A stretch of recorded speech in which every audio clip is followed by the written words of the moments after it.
Halo sahabat hati yang terkasih, terima kasih jumpa lagi di podcast saya Linda Wahyudi.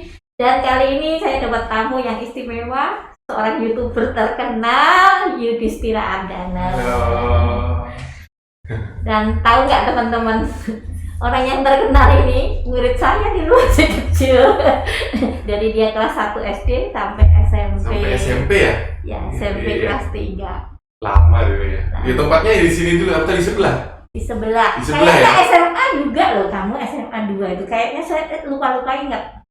Kayaknya sih SMA udah enggak? Enggak ya? Oke, SD, SMP ya. Oke. Ya aku ingat sih tadi di sebelah sini. Ya. Jadi Yudhistira yang teman-teman lihat sekarang ini itu sangat berbeda dengan yang dulu. Bukan rahasia sedikit nggak Iya, apa-apa ya? nggak apa-apa. Yudhistira kecil adalah seorang yang sangat nice, manis, diem, dan pintar sekali, khususnya matematika. Jadi termasuk murid kesayangan dah, karena sama sekali tidak menyulitkan gurunya. Kayaknya dia bisa sendiri gitu. Kita cuma tinggal ngasih latihan dan dia. Enggak dong. Kalau saya bisa enggak ketembaliin nanti. Terus pakaiannya sangat rapi, di antara anak-anak kecil itu kayaknya pakaiannya kan banyak yang berantakan. Wah, kalau itu karena mama nih. Kalau ini pakaiannya sangat rapi, yang ciri-ciri khas Yudhis kalau mau berangkat sekolah itu sangat rapi. Tapi saya nggak tahu kalau pulang sekolah modelnya. Mungkin di sekolahan jadi nakal gitu. Enggak ya, tetap Yudhis yang manis. Yudhis yang ini ditanya itu Yudhis yang saya kenal kecil, pendiam, nggak seperti yang lain lah. Maksudnya kamu nice, tiba-tiba bisa jadi YouTuber yang terkenal, yang banyak ngomong. Itu saya bingung loh. Yudhis yang anak pendiam itu ternyata pintar sekali gitu loh untuk ngomong. Nah, itu yang gimana sih perjalanannya gitu? Ya sebenarnya mengalir sih ya, tapi ya pasti ada kayak starternya kayak sebab-sebabnya gitu. Dulu sih kita sebut aja, kalau aku biasanya sebut dulu aku introvert mungkin gitu kali ya.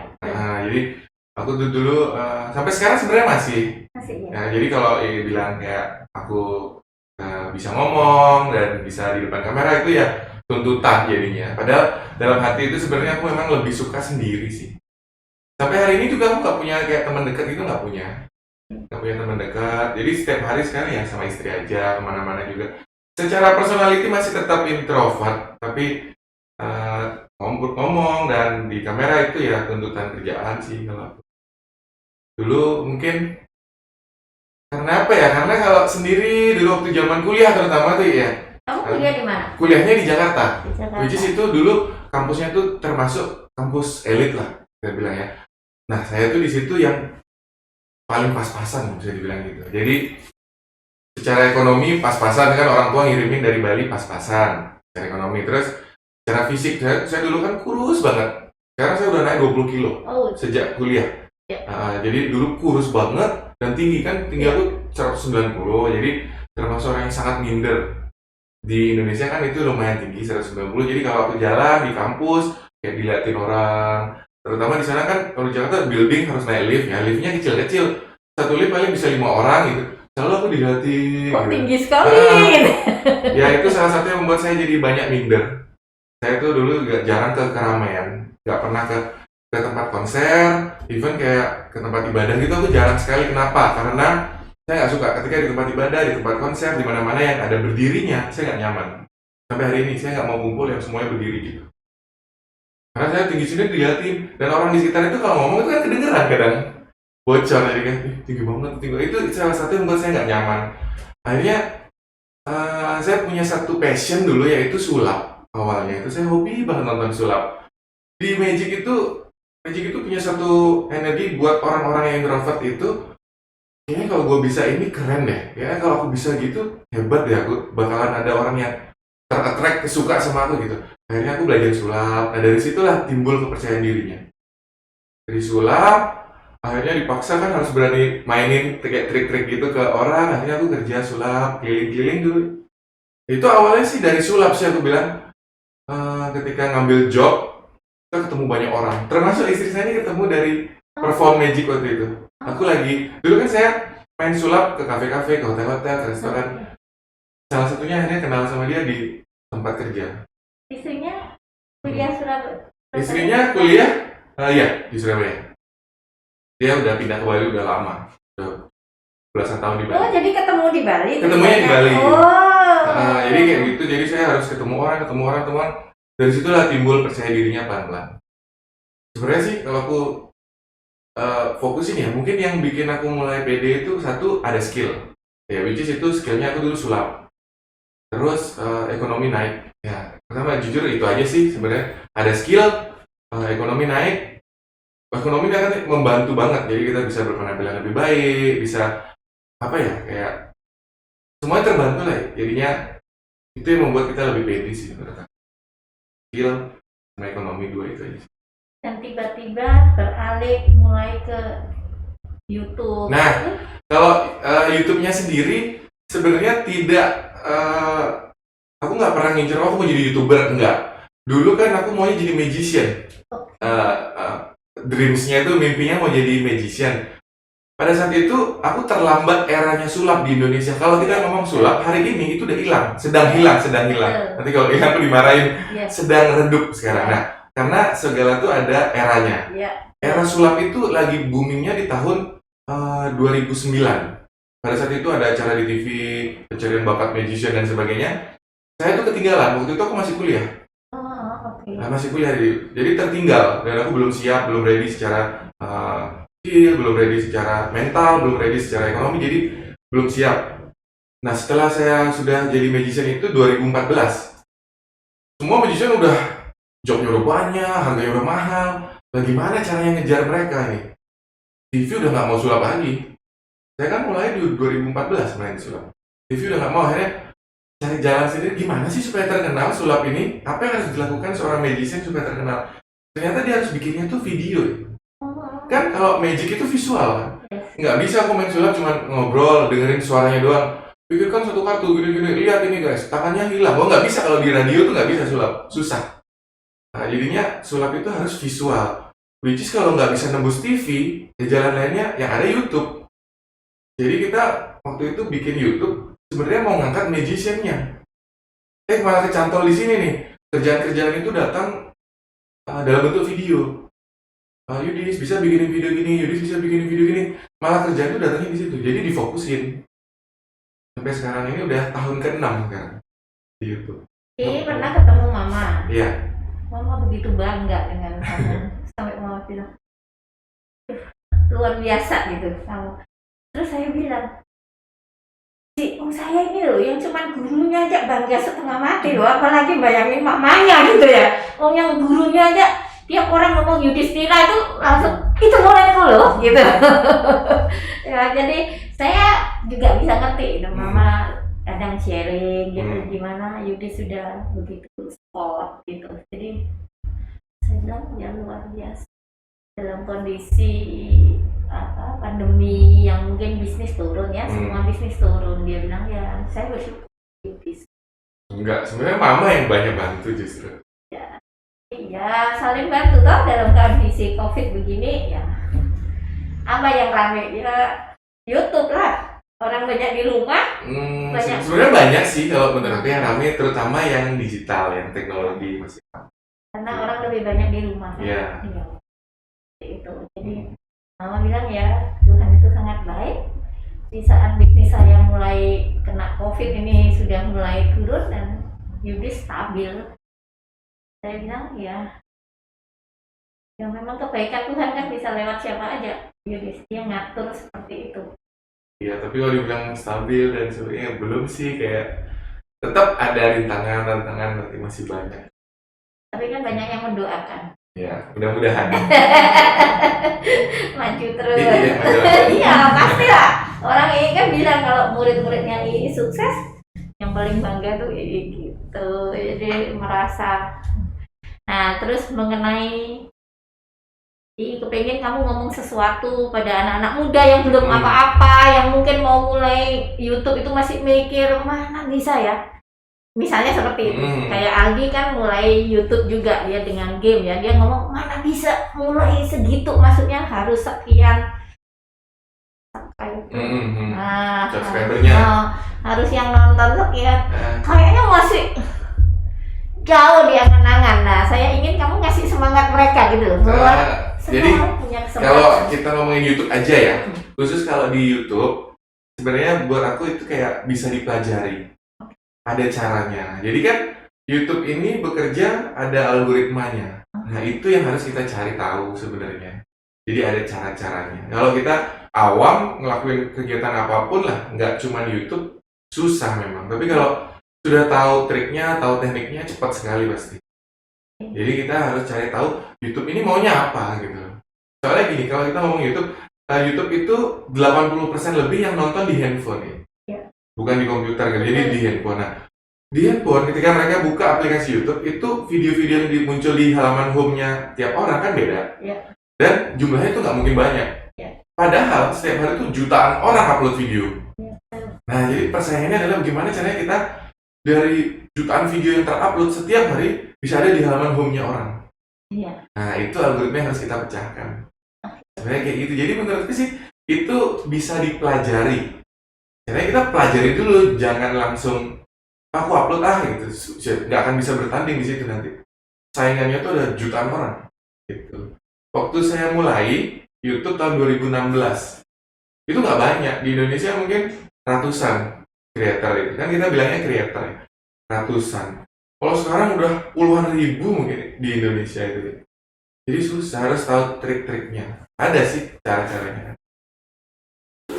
Jadi kayak mempelajari apa itu watch time, apa itu average views, kayak gitu-gitu ada banyak sih. Jadi kamu bisa ngasih saran untuk anak-anak muda bahwa ayo kalau mau mulai nggak usah takut. Kalau mau mulai masih bisa. Jadi YouTube ini menurut analisaku ya masih bisa sampai 10 tahun lagi. Usianya masih, karena sekarangnya cepat sekali berubah kan dunia kan, maksudnya keseluruhan dunia itu cepat sekali perubahannya selalu akan ada yang baru. Even YouTube itu kan anaknya Google. Google itu dulu dikenalnya search engine, mesin pencari nomor 1. Sedangkan nanti ke depan dia kan bergulir terus nih. Sekarang dia punya Android, dia punya segala macam. Nah 10 tahun lagi Google itu udah bukan search engine aja, dia masih menguasai tapi lini bisnisnya kan banyak. Nah sedangkan YouTube ini menurutku 10 tahun ke depan lagi masih menjanjikan. 10 tahun dari sekarang. Kenapa? Karena kita lihat datanya di Amerika, di mana-mana. India baru naik, Brasil lagi naik, semuanya lagi naik. 10 tahun masih aman hidup dari YouTube aja. Cuman persaingannya akan banyak banget. Karena semua orang mau jadi YouTuber hari ini. Setelah terlihat di Indonesia 5 tahun berjalan, 6 tahun berjalan, oh ternyata orang bisa loh hidup dari YouTube. Semua orang sekarang mau gitu. Kuenya udah kelihatan, semua orang mau makan kuenya nih. Persaingannya akan berat sekali, bisa tapi agak berat. Dan ke depan itu ada lagi nih, tantangannya nanti kita akan melawan banyak orang-orang berduit di YouTube. Susahnya itu. Kenapa? Karena orang yang punya modal, mereka langsung bikin channel langsung gede, bermodal. Mereka bisa hire artis, mereka bisa beli peralatan yang bagus ya. Tapi bukan tentang itu sih, kalau menurutku YouTube adalah story. Jadi kayak bikin podcast ini menurutku bagus banget. Kenapa? Kayak nggak harus dengan high quality YouTube itu kan. Jadi kayak mereka tuh mau nonton karena story-nya gitu. Aku sering kok bilang ke istri aku juga, sayang, nih satu lagi bukti, ini video trending. Padahal dia ini cuma pakai handphone, kamera depan lagi. Ditaruh, orang yang ngomong kepotong-kepotong nih, out of frame. Tapi dia trending loh ya, view-nya 1 juta loh. Nih, aku buktiin, ini nih adalah algoritma. Gitu. Jadi membuat YouTube itu sebetulnya ya cuman ingin itu hobi.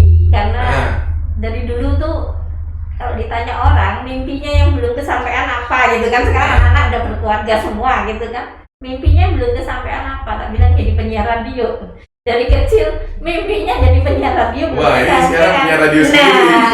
Jadi sekarang saatnya saya punya radio sendiri. Jadi saya tidak pernah mikir saya bisa hidup dari YouTube atau enggak. Ini cuma sekedar supaya mimpi saya ini tercapai gitu. Nah, ini nanti tayangnya di mana aja? Di YouTube-nya ini? Iya. Di YouTube ya. Nanti kan sekarang kan lagi musim podcast. Dan ini hebatnya 5 tahun ke depan tuh podcast akan berjaya. Termasuk aku lagi prepare, aku akan bikin juga. Nah, saya lagi bikin juga dengan konsep saya sendiri.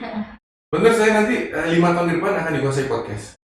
Gitu, jadi bagus. Podcast itu ada sendiri ya, selain YouTube ada. Nah, ya kayak gini, sebenarnya kalau podcast itu yang bisa dijual adalah audionya. Iya. Nah, nanti audio itu kita bisa taruh di mana-mana, bisa taruh di Spotify, di YouTube, di Apple Music, dan lain-lain.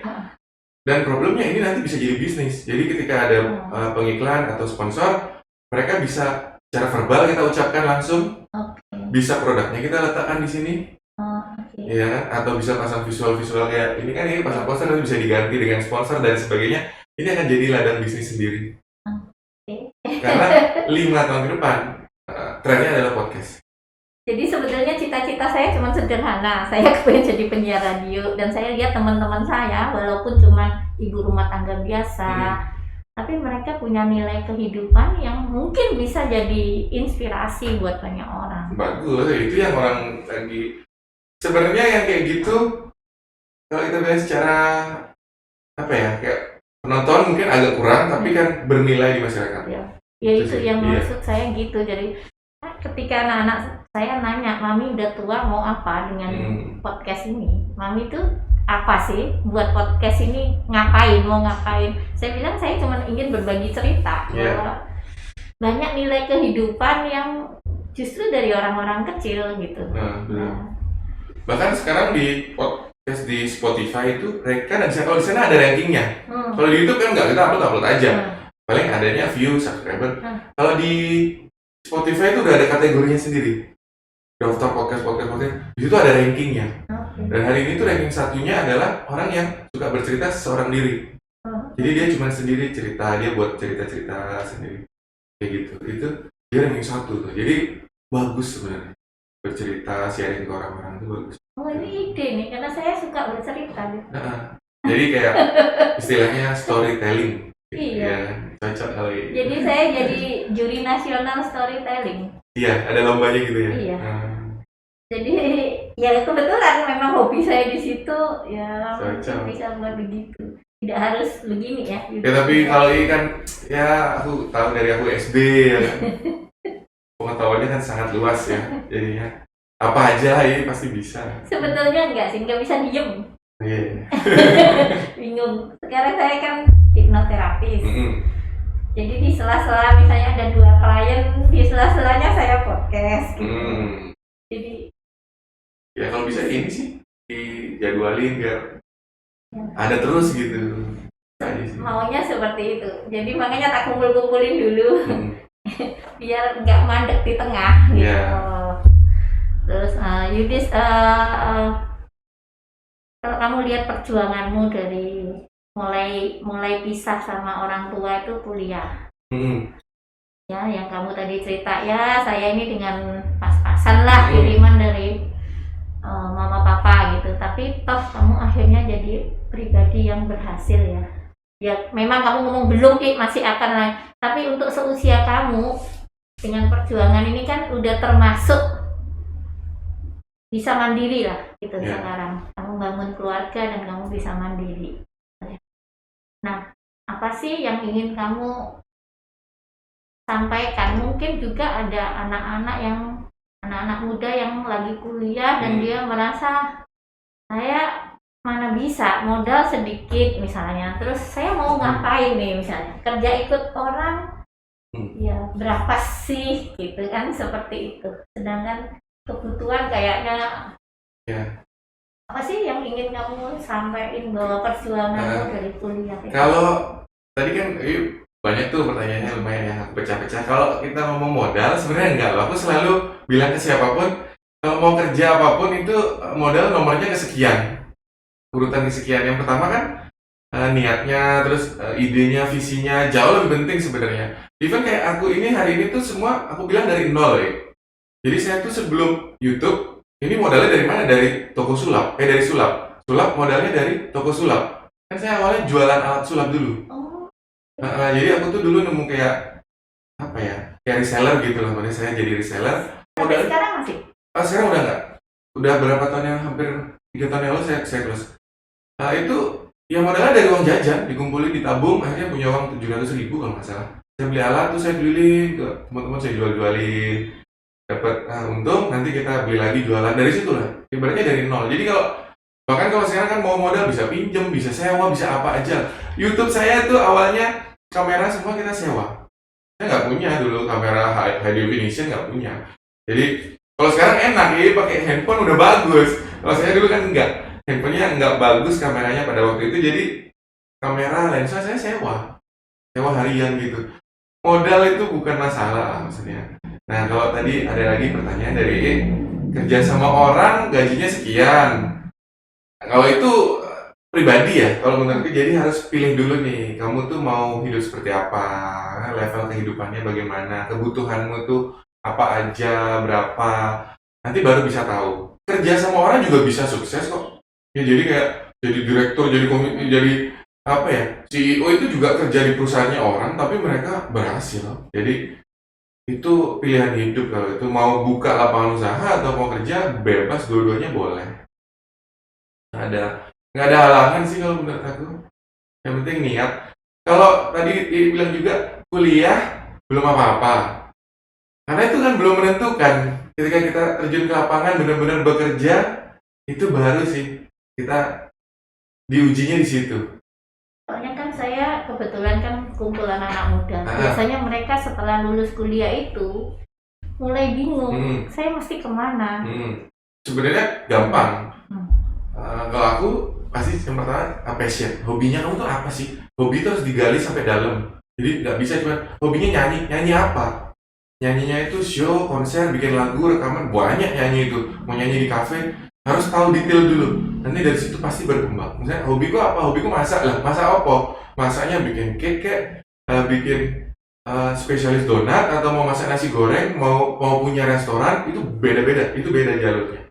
Jadi kita harus tahu passion dan digali sampai dalam. Passionnya ini apa sebenarnya? Gitu. Dari situ nanti lebih gampang kalau menurutku. Itu yang saya pelajari ya. Kalau saya dulu kan dicetaknya oleh orang tua akan menjadi jaga toko. Perasaan saya seperti itu. Meskipun tidak pada kenyataannya kan aku dibebaskan oleh papa mamaku juga mau jadi apapun dengan mereka udah sekolahin aku, kuliahin aku. Tapi kan ketika pulang ke rumah lihat orang tua jaga toko. Nanti kalau libur sana duduk jaga toko. Seolah-olah aku ngerasanya aku dicetak untuk jaga toko. Padahal enggak. Orang tua juga ngasih kebebasan dan itu sebenarnya yang terjadi. Ya kebebasan ada di kita sih. Kita harus tentukan kita mau kemana. Oke, sekarang gini, kan banyak orang yang datanglah ke II itu bawa anaknya yang main game. Para orang tua sekarang kan belum bisa melihat bagaimana game itu bisa juga menjadi sebuah pekerjaan gitu loh. Yang taunya mereka kan nanti anakku rusak main game. Gitu. Game ya. Jadi gini, kalau ini pandanganku aja ya. Kalau game, selama anaknya ini masih bisa menjalani hidup yang selain game itu dengan baik, nggak ada masalah. Kecuali benar-benar udah kacau nih, udah lupa mandi, lupa makan, apa nggak bisa detail, maksudnya di WA sama mamanya nggak bales, itu agak riskan. Tapi ketika dia masih bisa hidup normal, pulang sebenarnya nggak ada apa-apa. Game itu sekarang gila banget loh. Kemarin presiden bikin Piala Presiden, lomba e-sport kan masuk ke Asian Games atau apa kemarin ya? Yang terakhir itu SEA Games atau Asian Games gitu ya? Asian Games ya kan? Game itu dijadikan kategori e-sports katanya. Kalau saya pribadi sebenarnya kita nggak tahu ya setuju atau nggak setuju, tapi dimasukkan di situ karena peminatnya sangat banyak. Ada lomba olimpiade sedunia main game dan orang bisa hidup dari situ. Game yang kemarin itu ada sempat populer banget namanya Dota. Dota itu pemain pro playernya itu beli rumah 300M harganya. Itu cuma main game aja tuh. Sekarang dia bangun rumah, sekarang bikin studio ada 17 kamar, cari player lagi ya. Jadi udah jadi bisnis ini gamenya lama-lama. Game ini gila sih kalau aku bilang. Di Indonesia yang terkenal salah satu kan teman aku tuh si Justin, Just No Limit. Dia main Mobile Legends. Itu udah, wah udah nggak tahu udah beli punya Ferrari, beli Lamborghini dan sebagainya. Istilahnya kayak game ini bisa menjanjikan sekarang. Tapi ketika anaknya ini udah lupa hidup, nah itu bahaya sih. Jadi harus dikontrol sebenarnya. Boleh aja diizinin main asal terkontrol. Itu sih. Itu juga sama kok si Justin, awalnya dia orang tuanya bingung. Tapi karena dia membuktikan, nah itu bukti sih. Kayak ada prestasi, ada prestasinya. Ada prestasinya kan ini kalau mainnya asal-asalan, buang-buang percuma. Sama kayak YouTube tuh, ketika aku punya channel YouTube, papa mamaku kan awalnya bingung, ini anak ngapain nih? Keluar nggak jelas, bikin video nggak jelas ya. Tapi di situ perlahan-lahan diperlihatkan bukti. Oh, mah, nih waktu itu aku ingat banget tuh awalnya aku bilang, kan papa mamaku bingung kan, aku kasih lihat gini, nih loh, anaknya Jokowi bikin YouTube, artinya ada something nih, kasih tahu lagi nanti bulan depan, mah, nih Ahok nih keluar nih bikin YouTube, kita harus yang edukasi pelan-pelan sih. Terus aku kan akhirnya waktu itu beruntung tuh sampai, mah, diundang ke seminar di kampus loh, kasih lihat nih hasil-hasilnya, baru bisa. Kalau cuma YouTube tanpa hasil ya percuma. Good. Senang sekali. Nanti semoga pembicaraanmu ini bisa menginspirasi banyak orang yang nonton. Gitu, terutama orang tua tuh yang zamannya sih yang berubah. Jadi ya aku paham kok. Maksudnya orang tua itu tidak bisa menerima, kan generasinya jauh sekali kan. Dari dulu katanya namanya baby boomer, terus pindah ke milenial, pokoknya udah X, Y, Z. Sekarang nih ya eranya milenial, maksudnya zamannya yang berubah. Jadi memang susah kalau orang tua menerima, susah karena gap usianya terlalu jauh. Udah lewat 20 tahun agak susah. Kita pun lagi berjuang nih, nanti kan kita disalib lagi sama yang Z. Iya. Pasti. Ya Yudis, thank you banget kamu mau kesini. Saya thank you. Lain kali diundang lagi boleh. Ya. Tentang kehidupan, boleh. tentang apa aja dah yang ingin kamu sharingkan buat anak-anak muda yang mungkin ya prinsip saya cuman supaya anak muda ini punya inspirasi lah. Makanya saya ngundang anak muda. Saya tuh terutama ini ya,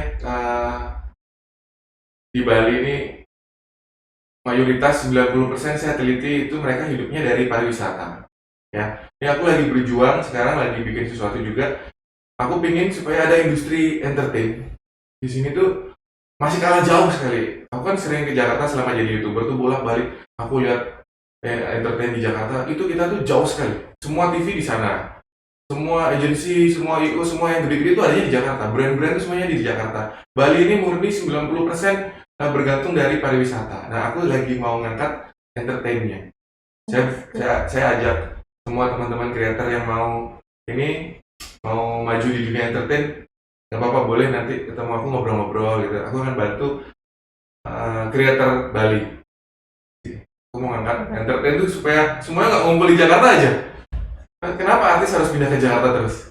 Kan sekarang udah modern kan gitu. Oke.